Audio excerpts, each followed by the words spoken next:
Well, hello and welcome to episode 18 of the EnglishAnyone.com Power Learning Podcast. I'm Drew Badger, the co-founder of EnglishAnyone.com. I'm an author and an English speaking confidence expert, and it is a pleasure to be joining you again today.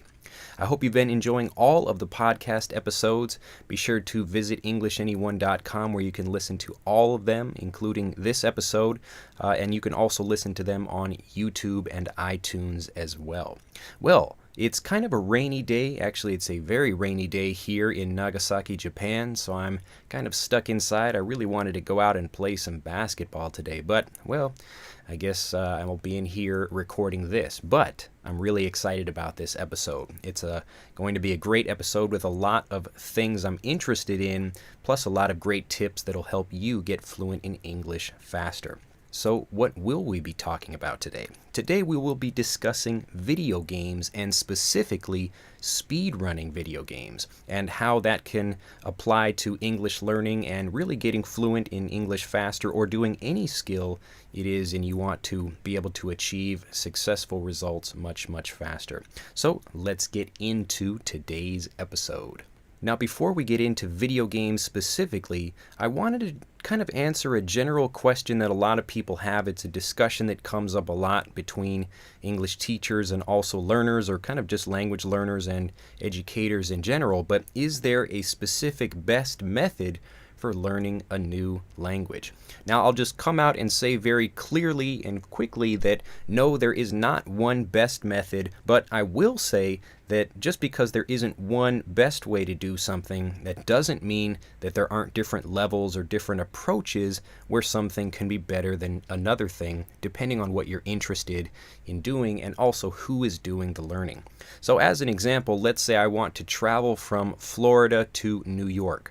Now, you could say that, well, there's no one best way to get there, but again, the best way to do something depends on you, but also on what your goals are.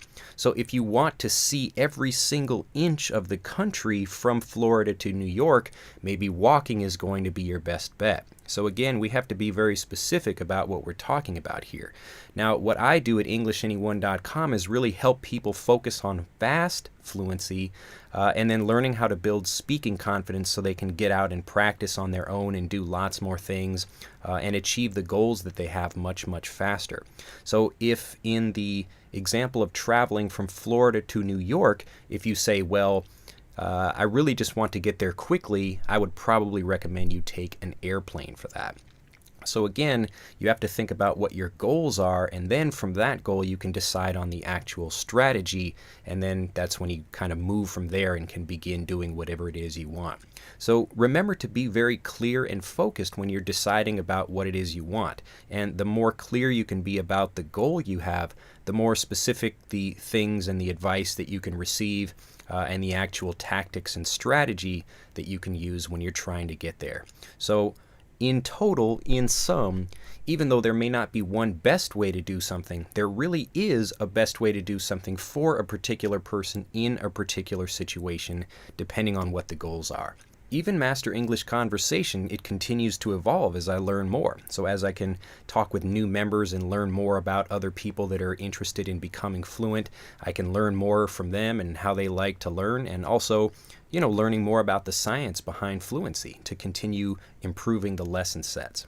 Well, let's get back actually into video games now that we've kind of settled that question a little bit. Remember that you don't have to think about a best way to do something. Begin with the goals and then think about the best way to do something from that. Well, moving on to video games and specifically speedrunning video games. Now, if you're not familiar, this is one of the categories of video on YouTube right now that's probably one of the most popular, if not the most popular kind of video that you can watch on YouTube right now. And basically, there are many different kinds of video game walkthroughs. I actually talked about this with Richard in an episode or a lesson set of Master English Conversation, but there are kind of the typical walkthroughs where you go through and actually look at all the items and try to find everything, and this can be even with commentary where people are explaining how something can work or how something can't work. And if you've never seen a video game played on YouTube before, it can be really entertaining to watch. But one of the things that I've been watching recently is a collection of speed runs by Awesome Games Done Quick. Now, this is a group of people that get together to do speed runs, and it's a benefit for cancer. Usually they're trying to raise money for cancer or maybe something else. But basically, you get to watch, you'll have kind of a split screen where half of the screen is the video game being played and the other half is the person or people that are playing the game, and they're describing what's happening in it and saying what tricks they're doing and other things like that. Now, what's interesting for me is that when I watch these things, I remember back many years ago, because I don't have any video games right now. I don't have a PlayStation or a Nintendo or anything, actually. I don't even really watch TV very much, but so that's why I can get on YouTube and have a little bit of nostalgia. I can remember things from the past and enjoy that, so I can watch old video games and remember the music and playing it, and it's fun for me like that.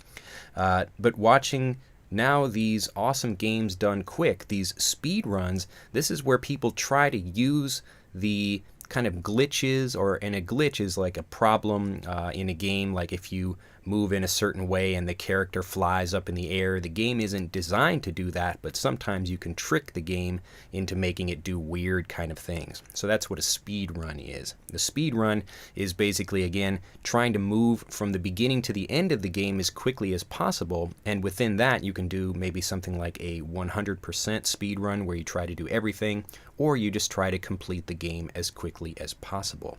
Now, the reason I'm talking about video games is because they really have a lot to teach us, and especially speedrunning, about how to get fluent in English faster. So let's get into, kind of a couple of the different things, some of the really important things that we can learn from video games and speedrunning specifically if you want to become a fluent English speaker quickly. So to begin talking about video games and specifically speedrunning and how that applies to language learning, I want really you to remember the goal, strategy, tactics formula for English speaking success. And again, that's for success in anything it is you want to do.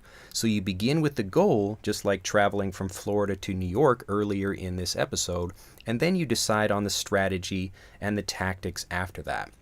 Now, when I'm watching these speed runs, and again, I highly recommend you check them out. You can just look up speed running right here on YouTube if you're watching this on YouTube, or come to YouTube and watch them there. But the, one game that I played, maybe many, many years ago, it would take me like many weeks to complete. Like The Legend of Zelda was a favorite of mine. So I had a Super Nintendo, and when I would try to play, the old Legend of Zelda games, or a Nintendo 64, and it would take me a really long time to beat those. And then I would sit and watch these people now playing the games, and they would beat it in 2 hours. And it's incredible what they can do. Now, they might not go through and play everything, but again, that's the goal. They begin with, do they want to have a 100% run, or they just want to complete the game, even if they're not going through all of the bosses and all of the things that they have to do when they're playing the game. But they're, again, deciding on the goal and then figuring out what's the best way to do that. So remember, you begin with the goal, then move to strategy, and then move to tactics. So instead of just playing a whole game and taking a really long time to do that, you can decide, do you want to move into something and do it much quicker? And once you decide what it is you want, then your brain begins to change, and we'll talk about that a little bit later. But making a decision and having a very specific goal first, it really helps you focus on what it is you want, and it kind of reveals new things, which we'll talk about a little bit later. So we've got the Zelda example. Another one that I've seen recently is Mario 64, which is another really popular game that I also enjoyed playing. And you can beat it in, maybe like 2 hours or something like that, which is incredible. And to watch the skill of these players when they go through these games, it's like watching a confident athlete run through a field because they know exactly what they're going to do, and they know they'll win because they practiced it and they reviewed it and they visualized what they're going to do many, many times. So let's talk a little bit more specifically about the second thing, and this is looking at things in a new way. And this is really important, and it also comes from the goal. So again, I want to keep stressing this because it's really, really important. You want to decide the goal first, and then from the goal, the strategies and the tactics will come from that. Now, before we talk about the video game specifically, I want to talk about, kind of bring you back to my college days. And one of my first classes when I was a young philosophy student back in college, I was learning about how we decide what something is. You know, when we classify something, you can look at a chair and then we would call it a certain thing. And there are different branches of philosophy that answer that question, the question of what is this, in different ways. So if I am thinking that there is only one specific way to do something, and I look at a chair and think that, well, this is just something for sitting, and that's what I classify that as. So the chair is something for sitting on. But you can also use it to block a door, or you can use it to, do something else. You could stand on it and reach something that's high up that you can't reach by just standing and reaching normally. So when you think about the question of what is this, you begin to open up your mind, and if you think, well, it can only be one thing, then you close your mind off. So to keep your mind open, and in the same way of playing a video game and looking for new strategies in that game or new ways of looking at something, it's the same thing for becoming fluent in another language. So when you look at, again, the chair example, I can see that as something for sitting on, but if I only see it as that, I won't be able to use it to stand on, to reach something, or to block a door, or do other things like that with the chair. So always keep your mind open, and even if one thing may be designed for a certain purpose, you could actually start using it in a different way if you begin to think about it differently. So always keep your mind open. Now, the specific video game example of this that I really like, and this is if you've never seen a speed run before, it's almost the exact opposite of what normal people would do when they play a video game, and that is intentionally get injured or hurt in a video game. Now, when you usually play a video game, especially you watch, young players or new players to a video game, they're being very careful and cautious. And this is really important, so listen very carefully to this explanation here. It's very, very applicable to language learning. So young players or new players to a video game, especially I remember watching Mario Brothers, when I was very, very young. That was really the first video game I played on the original Nintendo. And I would be very careful about not getting hit by the enemies. I would have to jump over them, and I was just being very, very cautious, and I had very little confidence in myself for playing that.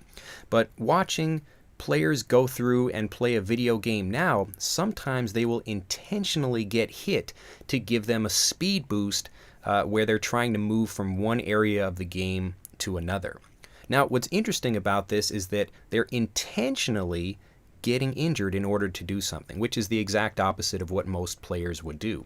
And the reason they're doing that is because, again, they're beginning with a larger goal and working from there. If the goal is to not get injured at all, then maybe they're going to go through the game much more slowly. But if the game goal is a speed run and you want to move through the game as quickly as possible, what you want to do is sometimes, when it's advantageous to do so, is jump into an enemy and have it speed you off in another direction. So you can do that in a variety of different ways, but usually it's called a damage boost. So a boost, you get some extra power or energy, but really you're using the kind of the recoil, and the recoil is when you get hit and you bounce back a little bit, but you turn your character and have it shoot you forward in the way you want to go. So again, remember to think about things from the goal first. And if you just ask the question, do I want to get injured by a boss, or do I want to get hurt by an enemy or not? You can't start from that question. You have to start from the goal. Just like you can't say, what is the best way to learn a language? You have to begin with the goal. Do you want to learn it quickly? Do you want to become a good writer? Do you want to do these other things? And from there, you move on to fluency. Interestingly enough, the same principle also applies in stock trading. I remember reading about this when I was younger, and I was interested in the stock market and learning about business and investing, that kind of thing. And I was reading a really interesting book. I believe it was called Market Masters. Now, I don't remember if that was the name of the book or not, but it was about a couple of different people that were really good at stock investing. And again, they had the same thing in mind. They began with a goal of, I want to spend a certain amount of money, and I'm going to have a strategy that if I lose a little bit, I will sell that stock and then I will buy something else. So what's happening here is that even though they're getting injured a little bit, maybe they spend $10 to buy a stock and then the stock price goes down a little bit and they'll sell that, they have maybe 1 out of 10 stocks that does incredibly well. So they have a specific strategy that they will buy something and then sell it if it goes down, and if it continues to go up, they will just let it continue to go up. The same thing happens in pay-per-click advertising, which is also really interesting. The point is not to spend the least amount of money possible. Really what you want to do is be able to spend the most amount of money, because the person that can spend the most amount of money is the one that's probably going to win in that market. So you may lose a little bit more money on a particular transaction, but if you can make more money in the long run because that's your strategy, then that's going to be really beneficial to you. So getting back to the video games, again, we've got the same thing. It comes up in many different areas of life, and I really want you to remember that. So we've got video games, advertising, stock market trades, and then for fluency as well. So the exact parallel here is actually forcing yourself to be in situations where you could get kind of injured a little bit, just like you would in a video game. And these are why you actually try to make mistakes. So you go through a situation where you actually try to make mistakes and try to get into a position where you could kind of hurt yourself a little bit, but it's part of the larger strategy of working faster to get into fluency faster, because the faster you make these mistakes, the faster you learn from them. So I hope you can really take that and kind of, when you're speaking in English or whatever other language you're studying, think of yourself as a video game character moving through in a speed run. So again, you want to get injured sometimes because that's what's going to push you faster towards the goals that you have. It's a really different way of looking at something where instead of being like a new player and you're getting really nervous and you're losing confidence and you're very cautious about something, you kind of jump bravely into a situation, but know that having mistakes and certain kinds of mistakes are the things that will propel you to fluency much, much faster. Moving on to the third and final thing that we can learn from speedrunning and video games is the road to mastery. Now, if you think about people that are playing speedrunning games, they've really been practicing and there are whole communities about these things. Some people will spend years actually going through a particular video game that they like, testing lots of different things, how they can figure out how maybe they can get this glitch to do something, and after all of that, they've used that and they can combine that information with what other people have found, and they can turn a game that maybe would take 30 hours and turn it into something that's only 2 hours. And the same thing, it's exactly the same thing for learning a language.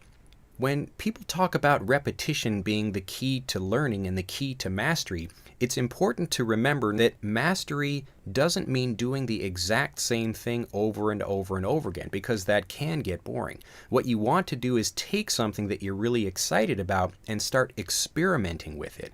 How can I take something I'm learning and teach it to others? Could I write it? Could I read it? Could I say it? Could I think about it in my mind? There are lots of different ways to review something, and the more you play with something, the more you become the master of it. You actually gain mastery over that thing. And that's a sense of power, just like the speedrunners that know they're going to work through a game and they know how to do something and they can do it so well that they've built up confidence. But what confidence really is, it's mastery over something. You know you're going to get in there and do it. So we can think of master of something, but really it's mastery over that thing. You really kind of dominate that thing, but in a positive way. And that's what you should really be doing, and that's what building confidence is all about. So you don't have to do the same thing like members, when I talk to them about not using the same lessons over and over and over again in the same way. They should be taking those things and then teaching them to others. They should be trying to read and write the things that they learn. How can they try to say them in a different way or learn more about that information? Remember to question everything when you're learning, or even if you're just playing a video game. Could a wall be used for jumping up something, or could you maybe go through the wall somehow, or could there be even a different way to do it? Again, this comes back to that question of what is this, or what is this for?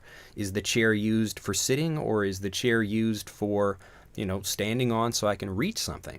When you open your mind and have that specific goal from the beginning, then that's what's going to lead you from the strategy and then on to the tactics and to experimentation. And that's where you really get to improve. You gain mastery over something, you take control of it, and that leads you to fluency and then ultimately to freedom. So whatever it is you're interested in doing, that success, all of those things begin with the original goal that you have and then being able to open your mind and experiment with things. To learn more about this, I highly recommend, especially, whether you've been a video game player or not, watch some of the speed runs online, especially the Awesome Games Done Quick series. It's a lot of great players from all over the world that do lots of fun games. One of the probably maybe top 10, if not maybe the top game that people really like to speedrun is Super Metroid, Metroid, Metroid. Now this is a classic game, but this is for the Super Nintendo, and there are so many different things you can do with it. It's also a very technical game, so you have to be very precise about how you do certain things, and you can go through the game and even fight the bosses in the order in which they're not intended. So you could start with the last boss and move back to the first one and then go on to beat the game. So there's lots of different things you can do, but you should be watching that and see how a player will look at one thing that maybe a normal player would see, and then they would see it differently, because again, they're questioning people. And it's really good way to see examples of this happening in real life, where people are looking at one thing that normal people would see in one way and they see it in a different way. So I highly recommend Super Metroid or Secret of Mana, which was another great game that I played when I was younger but did not beat. And I was watching, maybe a week ago, watching some players go through that together. And what was really interesting is they didn't even play a couple of the bosses. They were able to do some really interesting glitches with the game that were able to make them do things in a different way. So again, I can't stress that enough.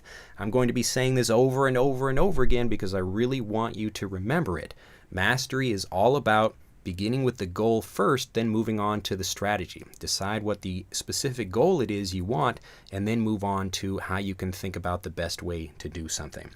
So go out today, if you can, watch on YouTube or some other place, find some really great videos of people playing through speed runs specifically, and then watch how they do things differently. Again, Super Metroid, Super Mario Brothers, Legend of Zelda, all of these classic games that you can see in new ways. So most people that even if they didn't play them themselves, they're probably familiar with the game.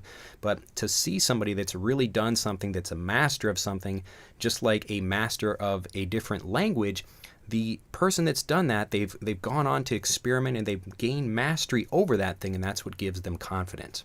So you can see what that looks like, and it will give you the confidence to want to explore more and learn more about fluency for yourself. Well, I hope you've enjoyed this podcast episode. Be sure again to go out and start watching some things, not just even video games, but watching people that are masters of anything they do, and watch what they do. Watch how they see things in a different way that most people don't see them, and watch how that changes them and builds their confidence up.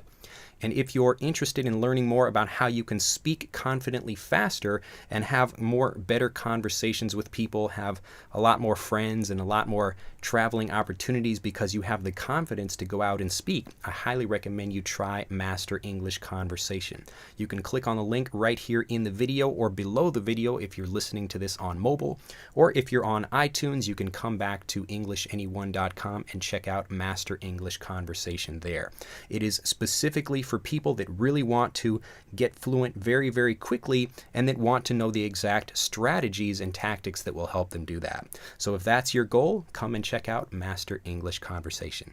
Have a fantastic day, and I will see you in the next episode of the Power Learning Podcast. Bye-bye.